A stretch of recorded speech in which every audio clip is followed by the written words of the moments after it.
Mesdames, Messieurs, c'est un réel plaisir d'être là pour vous présenter ces magazines. Les remises et reprises ont eu lieu. Jean-Pierre Bemba, Vital Kamere ont tous eu leur poste de commandement. Jean-Pierre Bemba à la défense et puis Vital Kamere à l'économie. Moussa Niamoussi à la coopération. Mesdames, Messieurs, ces gens, ces ministres ont une grande responsabilité face au peuple congolais. Nous allons en parler dans ces magazines, entretien spécial avec mon invité qui est déjà là, Jean-Pierre Bemba. Comment les Congolais ont pris sa nomination Vital Kamere et les autres dans ce nouveau gouvernement, Sama Lukonde II. Est-ce ces gens seront-ils capables d'apporter un nouveau souffle à ces gouvernements pour qu'il y ait changement? Eli Wilonja, s'il s'agit bien de lui, mon invité, il est le président d'une grande plateforme politique, les non-alignés. C'est avec lui que nous allons commenter cette grande actualité en République démocratique du Congo. Et puis nous allons parler de sa plateforme, comment il se prépare, parce qu'il nous avait promis bientôt là, ils vont commencer les descentes de terrain et ils sont aussi prêts pour affronter les élections qui se préparent déjà à l'horizon. Eli, bienvenue. Bonjour monsieur Fils. Je suis heureux que vous soyez encore là pour ces nouveaux numéros d'entretien spécial. Nous commençons directement avec l'arrivée de Jean-Pierre Bemba, Vital Kamere. Ce sont des calibres que le peuple congolais attend quand même leur apport à ces gouvernements Sama Lukonde II. D'abord, quand vous avez suivi leur nomination, quelle analyse vous avez en tête et que vous pouvez faire devant les Congolais par rapport à ces nouveaux gouvernements Sama Lukonde II, Jean-Pierre Bemba à la défense, Vital Kamere à l'économie et puis Moussa Niamoussi à la coopération? Oui, en fait, le remaniement d'abord, c'est normal pour un gouvernement, parce que le remaniement, c'est un changement. Le fait de changer, de modifier une structure, une équipe, pour atteindre un objectif donné. On se pose la question pourquoi c'est venu à 8 mois du terme du mandat. En politique, il y a beaucoup de raisons quand ce sont les enjeux qui décident. En fait, le remaniement, ce n'est pas quelque chose de particulier ou de spécial, mais ça fait partie, c'est un fait récurrent. Ça fait partie intégrante d'un bon fonctionnement d'un gouvernement donné. Si Sam n'a pas donné les résultats, on peut lui donner encore un souffle nouveau pour qu'il puisse atteindre les objectifs voulus par les chefs de l'État. D'emblée, je crois que c'est un non-événement pour moi. Un non-événement? Pour la simple et seule raison que c'est une réalité. Nous sommes à 8 mois des élections et je ne sais pas si, avec l'État qui nous reste, nous pouvons attendre des résultats palpables ou qui vont changer. Pour votre information, dans une année électorale, on évite plus à commencer de nouvelles dépenses. On est en train d'expédier les affaires courantes, c'est-à-dire que cette deuxième équipe, il va juste nous aider à aller aux élections. Et on ne peut pas attendre grand-chose, parce qu'aujourd'hui, pour votre information, nous avons une inflation qui a dépassé 6 chiffres maintenant. Nous avons les prix des denrées alimentaires qui ont grimpé, triplé. Nous avons l'insécurité à l'Est.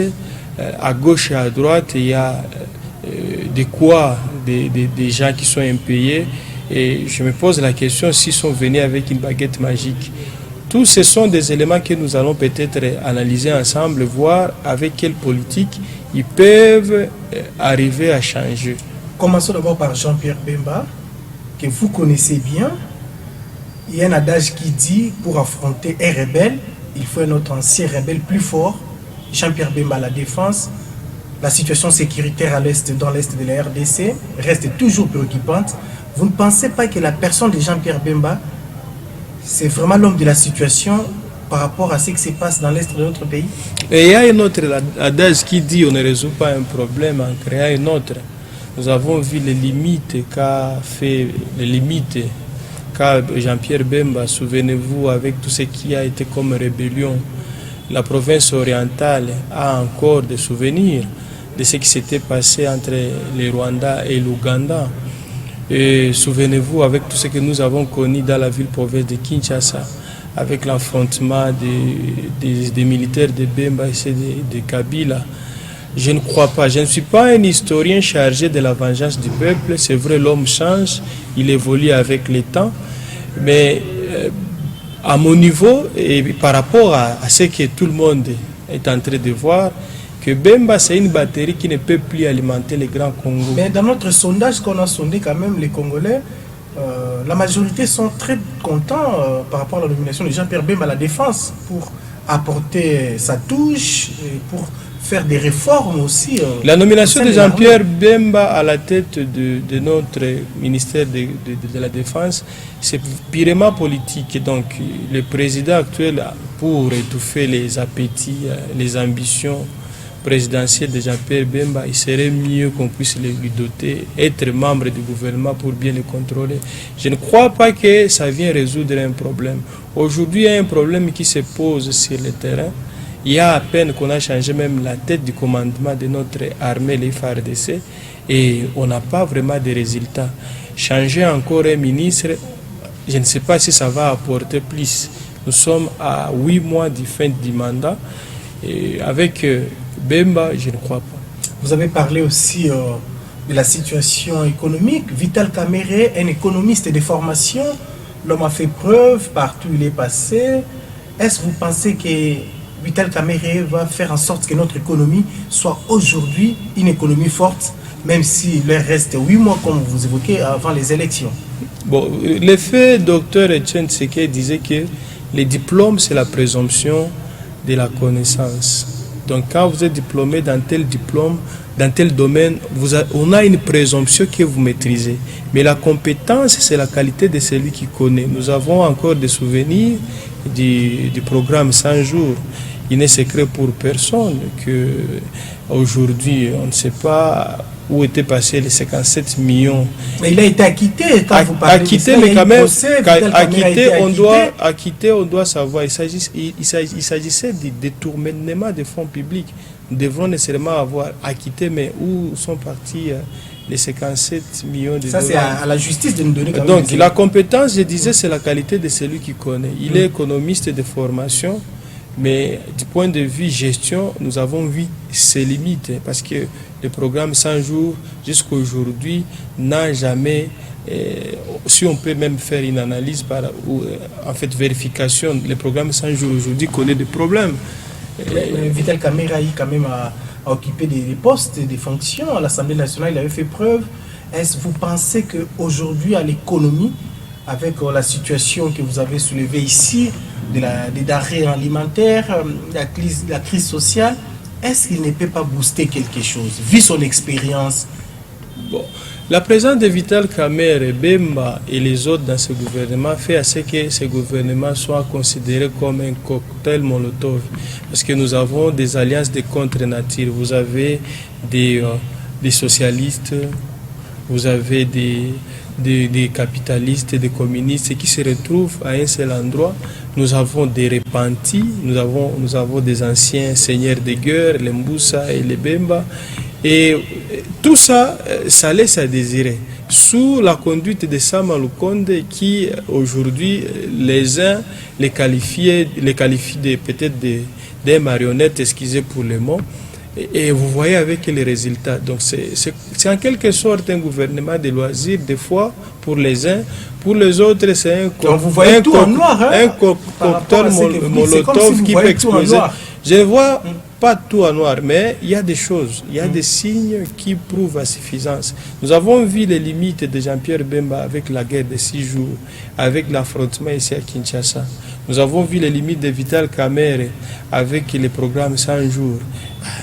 Quand même, vous devrez nécessairement avoir une conclusion. Vous ne pensez pas qu'au jour d'aujourd'hui, pour chercher quand même s'élaver, pour chercher quand même que les Congolais leur donnent encore confiance, ils sont obligés de mieux faire?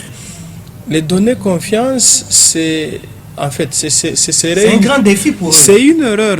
Si on peut donner crédit à ce gouvernement, ce serait une erreur. Je crois que nous devons Nous devons multiplier des vigilances, contrôler. Nous devons peut-être dénoncer quand il y a quelque chose qui ne va pas. Je crois que c'est la seule recommandation que nous pouvons donner à la population. Ce n'est pas question de dire que on vous fait confiance. On vous avait fait confiance, ça va, vous en avez abusé. Mais maintenant, nous sommes là, le peuple ne va pas baisser les bras parce que c'est le trésor public qui va payer. C'est le trésor public qui va saigner demain et on ne va pas laisser. Ce qui, je vais peut-être vous faire observer, nous sommes dans une année électorale et tous ces présidents des partis politiques ne cherchent que comment financer les élections. Comment encore avoir la possibilité d'avoir combien de ministres dans un autre gouvernement? Je ne crois pas que la préoccupation sécuritaire vraiment intéresse plus Bemba. Vous voulez dire qu'ils sont venus là pour leurs propres intérêts? L'intérêt de leur famille politique, parti politique, et non pour vous pouvez poser la question. Vous pouvez poser la question dans ce gouvernement. Nous avons un président d'un parti politique et un secrétaire et son secrétaire. Donc un président qui partage le même gouvernement avec son secrétaire. Vous voyez, si ce n'est pas les gains, c'est quoi au juste? Parce qu'il y a pas mal de cadres dans un parti politique. Mais vous avez le président, vous avez le secrétaire général du parti, vous avez les hauts cadres du parti. Qu'en dites maintenant? Qui fait maintenant? Qui gère le parti au quotidien? Est-ce Félix Tshisekedi n'a pas fait ça, n'a pas fait ces choix-là de Jean-Pierre Bemba, Vital Kamerhe, Mbusa Nyamwisi pour l'unité du Congo, pour rassembler quand même d'ailleurs, ces Congolais? D'ailleurs, ce gouvernement n'est pas représentatif. Je prends par exemple mon territoire, le territoire de Mwenga. Nous ne sommes pas représentés. Les tribus Lega en général, nous, le peuple Lega, représentons 4 territoires. Nous sommes dans 3 provinces. Et nous ne sommes pas représentés. Nous sommes au Sud Kivu, les Lega du Sud Kivu sont à Mwenga, les Lega de Walikale ils sont au Nord Kivu et les Lega de Pangi. Et nous ne sommes pas représentés. On ne peut pas prendre tout le monde. On ne peut pas prendre tout le monde, mais au nom de l'unité nationale. Mais vous prenez par exemple chez les Kamerhe, on a pris seulement chez les Chi au Sud Kivu. Prenez la province de Maniema, elle n'est pas représentée. Il n'est pas représenté. Est-ce que parce qu'on est contre Matata Pogno qu'on doit jeter toute la province de Maniema? Qui est contre? Est-ce qu'il y a un problème? Reprenez par exemple le cas de la province de Katanga. C'est le poumon de ces pays, mais si l'échiquier national, il est représenté à combien de pourcents? Il tourne et il y a pas mal de peuples qui ne sont même pas présentés, mais nous voyons certains tribus, certains peuples qui sont à 3, à 4 ou à 5 et ça dérange. Donc, du point de vue unité nationale, on ne peut pas parler d'unité nationale. Ce gouvernement, c'est un gouvernement de loisirs. Et moi, à mon niveau, en tant qu'analyste politique, je pense que c'est un cocktail Molotov qui demain, on n'est pas avoir des situations qu'on ne saura pas contrôler. Quand vous voyez Jean-Pierre Bemba, quand vous voyez Vital Kamerhe avec les dossiers 100 jours, quand vous voyez Mbusa Nyamwisi, avec il a été cité, d'ailleurs il est recherché par la Cour pénale internationale dans les dossiers des ADF et pas mal de tueries au Nord Kivu. Vous voyez tout ça. Et je crois que c'est... Mbusa Nyamwisi, c'est un natif de ces coins-là, à l'est de la RDC. Vous ne pensez pas qu'il peut aussi apporter quelque chose sur le plan de coopération aussi? Mbusa Nyamwisi, c'est un chômeur qui était là, il n'avait plus de travail. Et la seule chose qu'on a d'ailleurs donné, quand on vous donne le ministère des ressources régionales et le ministre des Affaires étrangères, il y aura un piétinement ou des fois chevauchement dans les tâches. Donc c'est quelque chose, on lui a donné juste en termes de reconnaissance, au soutien apporté au chef de l'État, mais il ne fera pas grand-chose. Voilà, Jean-Pierre Bemba, il faut la réforme de l'armée. Certains pensent que c'est un monsieur qui connaissait quand même comment l'armée fonctionnait à l'époque. Il y a des militaires qui sont éparpillés, il y a de ceux qui sont à Brazzaville. Il faut que ces militaires-là rentrent au pays pour servir la nation. Est-ce que ce travail, ça sera effectif si Jean-Pierre Bemba s'y mettait vraiment, si Jean-Pierre Bemba disait qu'il faut réformer notre armée? Le problème n'est pas le repatriement des ex-FA, ceux qui étaient derrière, la plupart sont déjà maintenant retraitables, ils ne sont plus à même de bâtir. Je crois qu'on a commencé avec le recrutement de nouveaux jeunes nous sommes un grand pays avec 9 frontières. On n'a pas. L'expérience aussi, c'est bien pour ces jeunes-là. L'expérience, mais il est dit, ne peut prescrire que celui qui a lu les derniers, ne peut dire que celui qui a fait l'enquête. Depuis quand ils ne sont pas au champ de bataille? Ça fait longtemps, depuis 97. C'est une histoire, nous sommes dans une nostalgie que non, ils ont travaillé avec, ils étaient forts, mais l'expérience prouve que celui qui est au front, c'est lui qui a assez de quoi. Nous avons un problème d'organisation de notre armée. Pour votre information, il y a certains de nos militaires qui tombent au front, mais qui ne sont pas enterrés auprès de leur, parce que notre armée ne met pas de moyens pour permettre au corps d'arriver auprès de leur famille. Et certains sont enterrés dans des fosses. Je pense que tous ces défis, Jean-Pierre Bemba quand même, doit nous prouver qu'il est capable pour relever ces défis. Dans 8 mois, c'est pratiquement impossible. Dans 8 mois, c'est pratiquement impossible. Et avec quels moyens? Nous sommes dans une année électorale où tout doit tourner autour des élections. Tout ce que nous avons comme priorité aujourd'hui, c'est les élections. Ce n'est pas la situation dans l'Est de l'RDC, l'insécurité? Parce que l'autre fois, le président en a même parlé. Nous devons d'abord chercher à mettre fin à l'insécurité dans l'Est et puis on va s'occuper des élections. Non, la priorité entre l'insécurité et les élections, on va commencer par quoi? L'insécurité et les élections, c'est vrai, la sécurité est prioritaire, primordiale, parce que la sécurité fait partie de la mission originelle même de l'État. On ne peut pas parler d'un État qui est incapable de revendiquer le monopole de la violence physique sur l'ensemble du territoire. Un État qui n'a pas cette légitimité sur l'ensemble de son territoire. Donc la sécurité est vraiment importante à telle sorte qu'on peut tout abandonner. Mais il y a un défi.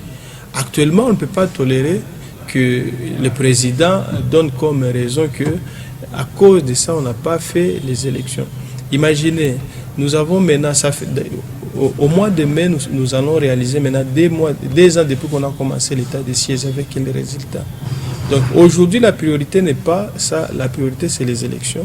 On va faire avec. Je crois que le président même de la CENI a dit, nous allons voir dans la mesure du possible, même les déplacer, les faire voter aux endroits où il y a la sécurité. Mais c'est bien quand même. Mais le plus important ici, c'est de savoir comment aussi aider cette population-là dans l'Est de retrouver la paix.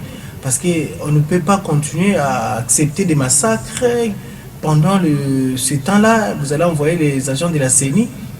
L'insécurité à l'Est n'est pas une excuse pour ne pas organiser les élections. Parce que cette fois-ci, ils ont dit, eux aussi, ils vont prendre part à tous les niveaux des élections. Vous vous rappellerez, en 2018, il y a Beni et je ne sais pas quel territoire, ils n'ont pas pris part aux élections. Alors que cette fois-ci, ils ne vont pas accepter d'être encore écartés aux élections. Alors, il ne sera pas possible de chercher d'abord à faire régner la paix totale et voir aussi les élections après?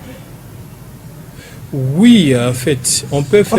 On peut se mettre autour d'une table on peut se mettre autour d'une table pour discuter. C'est vrai, la guerre, c'est la politique sous une autre forme, tout comme le dialogue aussi, c'est la politique sous une autre forme. Kabila en a fait pour éviter la guerre. Il a organisé pas mal de conférences. Je me souviens de la conférence de Goma 1, Goma 2.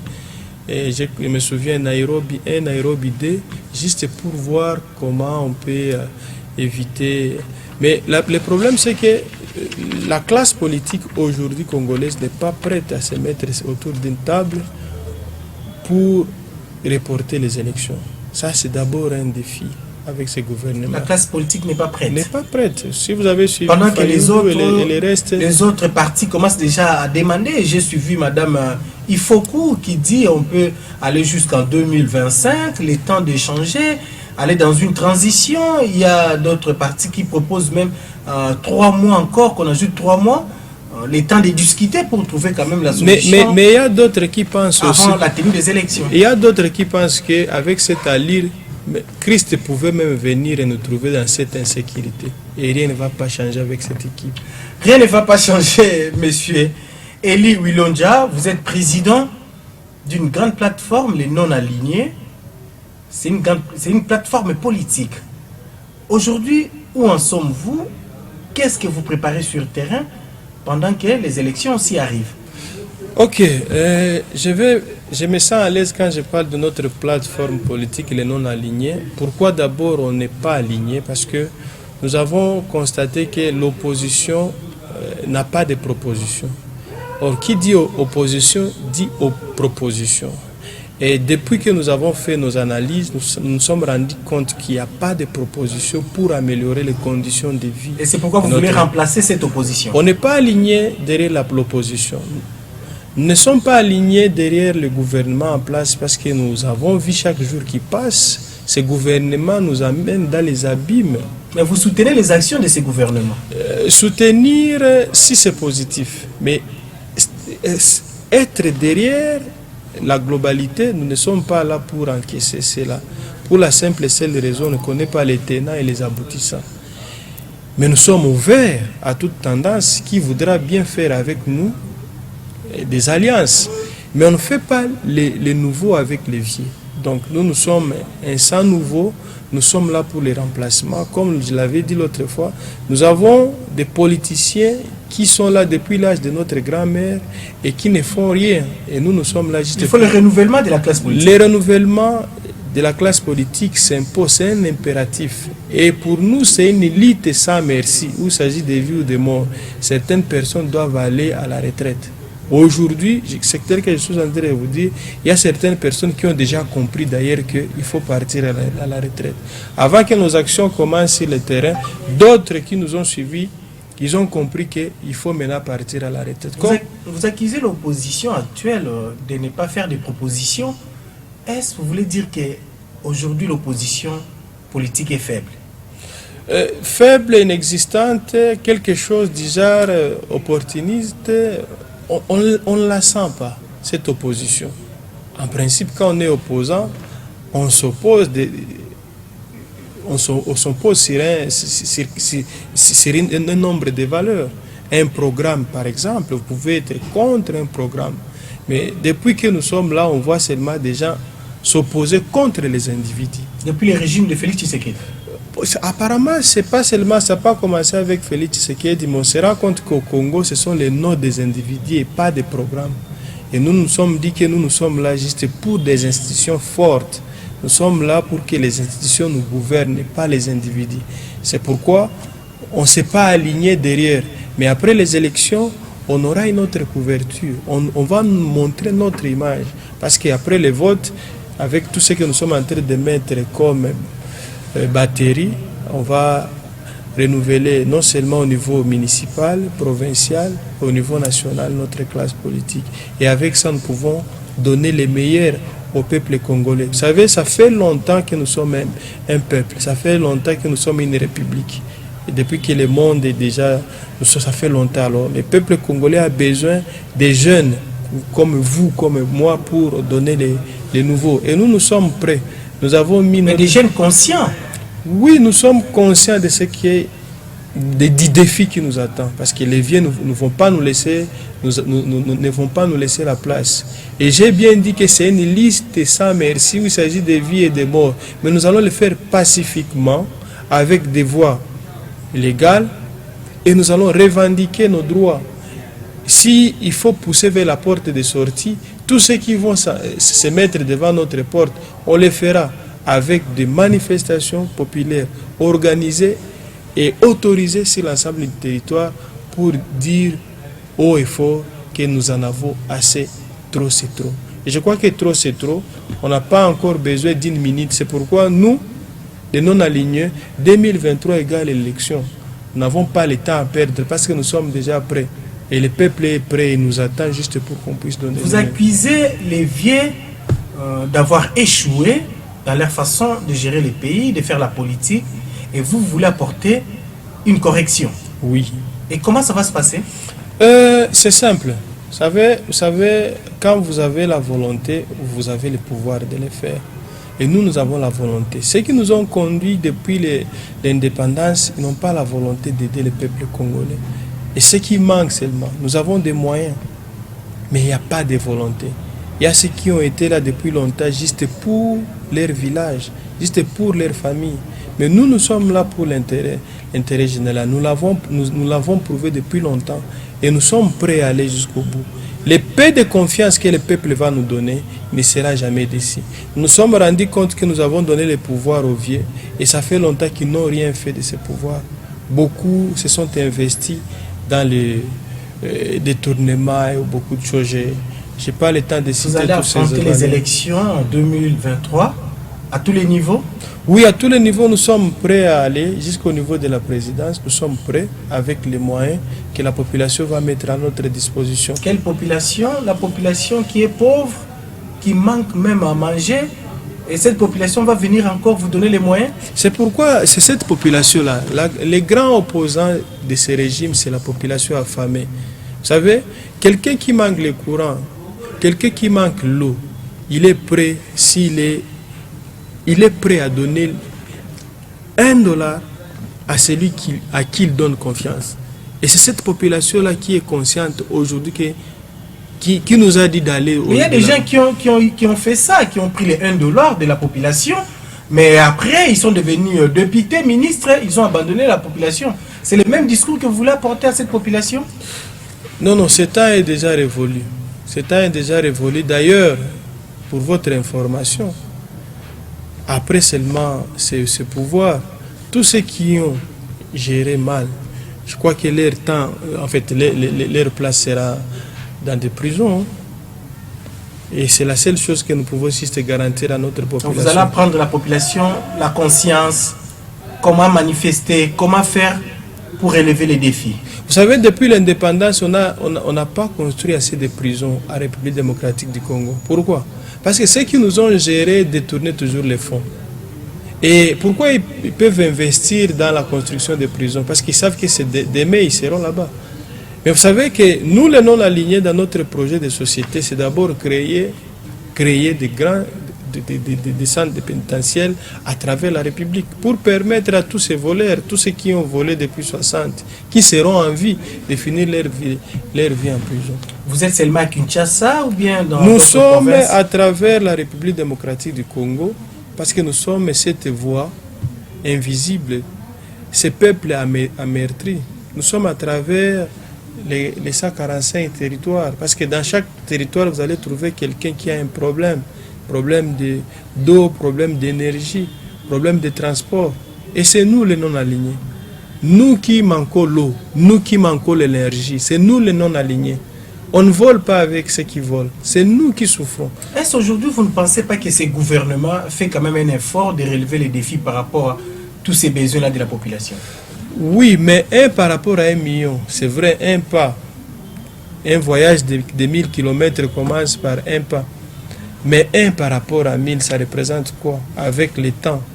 Nous avons vu que c'est vrai, ils avaient la volonté au début, mais à la fin, ça reste à désirer. Voilà, nous allons finir. Monsieur Eli Wilonja, président d'une plateforme politique, les non-alignés. En 1 minute, regardez la caméra, adressez-vous à la population par rapport à ce que vous pensez pour le renouvellement de la classe politique congolaise. Nous avons un projet pour la République démocratique du Congo. Nous, les non-alignés, nous sommes non-alignés parce que nous ne sommes pas parmi ceux qui détournent les fonds, nous ne sommes pas parmi ceux qui gèrent ces pays. C'est pourquoi on s'est dit non-alignés.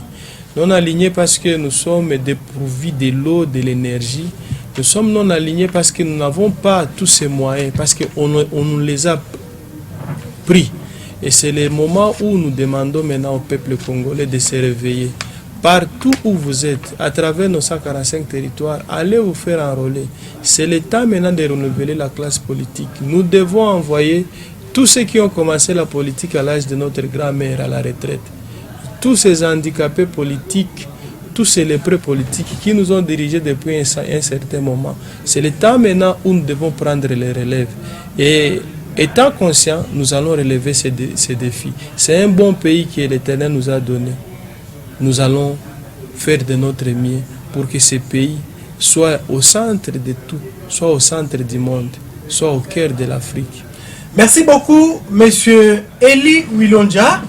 Voilà, mesdames, messieurs, c'est par ici que nous mettons un terme à cette émission, à ces magazines. Vous avez suivi, on n'a pas de commentaires à faire. Le mieux pour nous tous, c'est d'aimer ces pays, de travailler pour le changement de mentalité, avoir une conscience collective pour le bien-être de tous. Ça n'est fini ici. D'ici là, portez-vous bien. Au revoir. Monsieur Eli, merci. Merci.